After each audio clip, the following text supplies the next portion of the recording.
mu minsi heze mwarakabonye akavideo kerekana amashuri mu gisagara ca Bujumbura. Igihugu kirimo abamiliyarderi, igihugu kirimo abantu banywa amacupa 5 ku munsi ya champagne zigugu miliyoni. Icupa rimwe rya champagne ruina rishobora kugura intebe zo muri irya shuri, sivyo?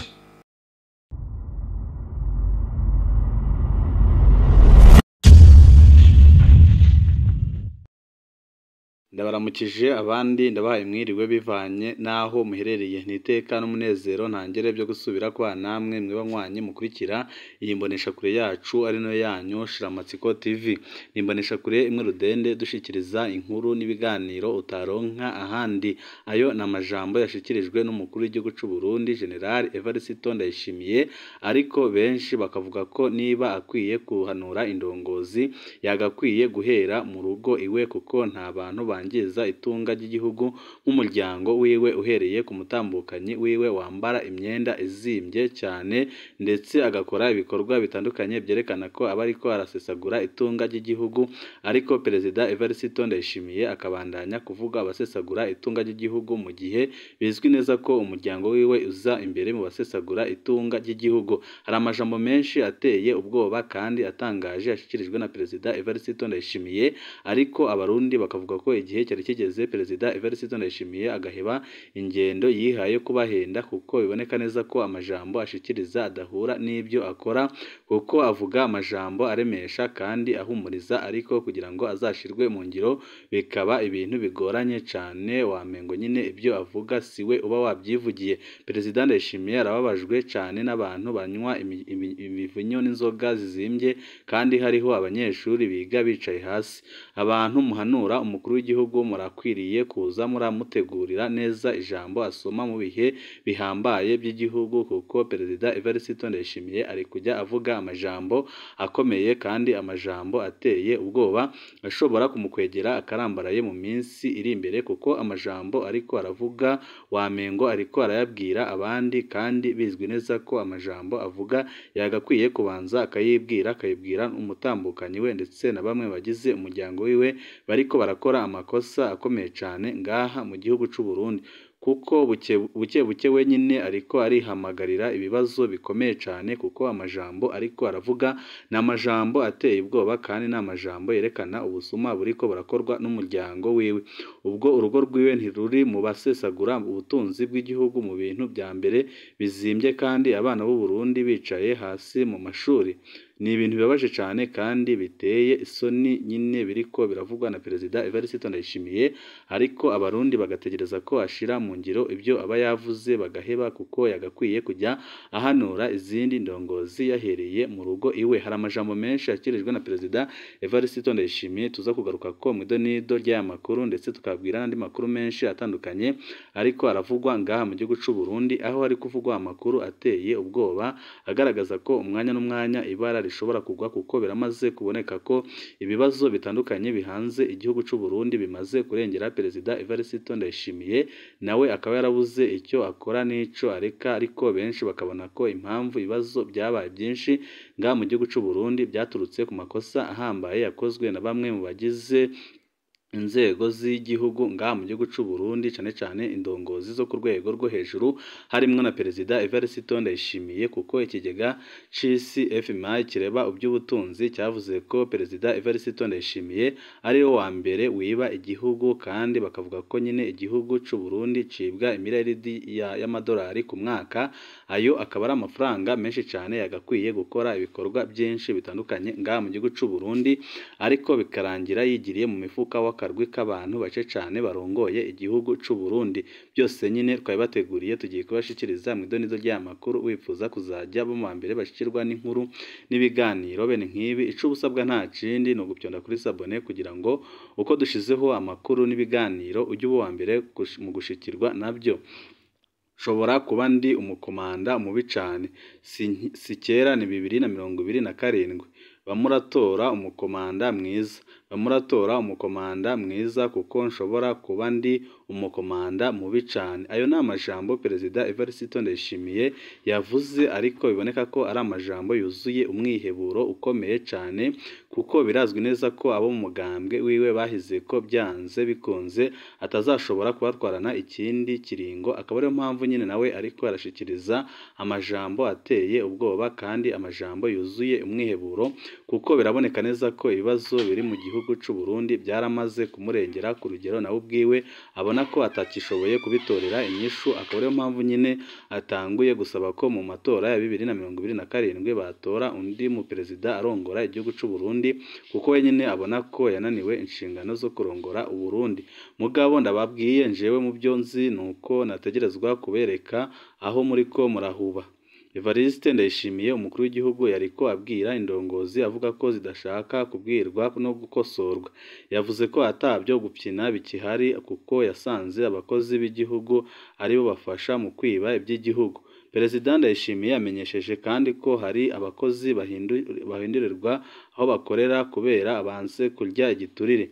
Yabivugiye mu birori byo guhimbaza umunsi wahariwe umutangakori kuri uyu wa kabiri. Muri ibyo birori umuyobozi mukuru w'ikigo Obari yamenyesheje ko mu rugamba rwo kurwanya igiturire abakozi 40 birukanywe kubera ubusuma bw'amakori, abandi 12 bakaba bapfunzwe. Ibyo byose nyene bikaba ari byagaragajwe, ariko Perezida Evariste Ndayishimiye agaragara nk'umuntu ufise umwiheburo ukomeye cyane, kandi agaragara nk'umuntu nyine wananiwe gutorera inyishu zikomeye cyane ibibazo bitandukanye biri ngaha mu gihugu cy'u Burundi. Ariyo mpamvu nyine yahamagariye abarundi ko mu mwaka wa 2027 batora indi ndongozi ishoboye kurongora abarundi kugira ngo babateze imbere. Aya majambo nyine akaba yavuzwe na Perezida Evariste Ndayishimiye, ariko abarundi batari bake bakavuga ko nyine igihe kigeze kugira ngo Perezida Evariste Ndayishimiye ave mu gacerere atange imihoho, kuko biboneka neza ko yananiwe gutorera inyishu ibibazo bitandukanye bihanze igihugu cy'u Burundi n'abarundi muri rusange. Umwanzi w'igihugu n'ushaka gukumiza abenegihugu mu bukene, mu kunyonora itunga ry'igihugu no kudatanga amakori. Ibyo byashikirijwe n'umukuru w'igihugu Evariste Ndayishimiye kuri uyu wa kabiri, ahariko hahimbazwa umunsi wahariwe umutangakori watunganijwe n'ikigo kijejwe kwegeranya amakori n'amatagisi Obari ku nshuro igira iya 8. Olivier Suguru yaserukiye urunani rw'abadandaza akaba yiyemeje ko bagiye gufatikanya na leta mu kurwanya abatatanga amakori uko bikwiye, ariko aca anashikiriza ibibazo abadandaza bagira nk'umuyagankuba muke na internet izimbye kandi itanyaruka. Kuri ico umukuru w'igihugu yamwishuye ko ariko aragirana ibiganiro n'abahinga muri ico gisata bo hanze kugira ngo ikibazo ca internet gitorerwe umuti, kuko nyine nawe arazi nyine ko ari ikibazo gikomeye cyane kandi gihanze abarundi benshi ngaha mu gihugu cy'u Burundi. Umushikiranganji w'ikigega ca leta Audansi Niyonzima nawe akaba yashimiye abakozi bitanga, aca ahamagarira abatanga amasoko kuyatanga mu muco. Abakozi ba leta nabo bafatanya n'abatanga kori bamwe mu kudatanga amakori uko bakwiye kwikebuka.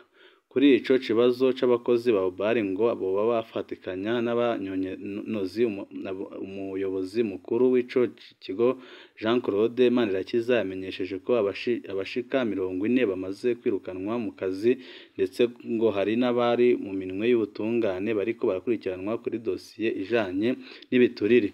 Ibyo birori bikaba byitabwe n'abashikiranganji batandukanye, abaserukira amashirahamwe, amahinguriro, amabanki n'abandi benshi cyane nyine bari baje kureba ibyo birori aho byari biriko birabera, ariko benshi nyine bakabona ko itunga ry'igihugu rijya mu mifuka y'akarwi gato cyane nyine karongoye igihugu cy'u Burundi, kiganjemo abari mu mugambwe ku butegetsi CNDD-FDD. Tuvuye kuri ayo amakuru yacu tabandanirize ku makuru ababaje cyane kandi ateye agahinda. Bubanza hari umukenyezi yishwe akerewe izosi ku ibarabara rya 5 muri komine Gihanga mu ijoro ryo kuri uyu wa mbere. Ubundi ngo yarashurashujwe ahejeje gusahurwa amafaranga yari afise mu kigwati ca 6.